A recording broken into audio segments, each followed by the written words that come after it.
ಕಾಯಕವೇ ಕೈಲಾಸ ಅಂದರೂ ಬಸವ, ಅದರಂತೆ ನಡೆದರೂ ನಡೆದಾಡೋ ದೈವ. ಕಾಯಕವೇ ಕೈಲಾಸ ಅಂದರೂ ಬಸವ, ಅದರಂತೆ ನಡೆದರೂ ನಡೆದಾಡೋ ದೈವ. ಸಿದ್ಧಗಂಗಾ ಕ್ಷೇತ್ರವೇ ಪೂಜ್ಯರ ಉಸಿರು, ಪ್ರತಿ ಕಲ್ಲು ಹೇಳುತ್ತಿವೆ ಬುದ್ಧಿಯ ಹೆಸರು. ಸಿದ್ಧಗಂಗಾ ಕ್ಷೇತ್ರವೇ ಪೂಜ್ಯರ ಉಸಿರು, ಪ್ರತಿ ಕಲ್ಲು ಹೇಳುತ್ತಿವೆ ಬುದ್ಧಿಯ ಹೆಸರು.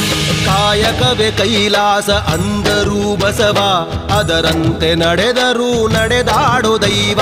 ಕಾಯಕವೇ ಕೈಲಾಸ ಅಂದರೂ ಬಸವ, ಅದರಂತೆ ನಡೆದರೂ ನಡೆದಾಡೋ ದೈವ.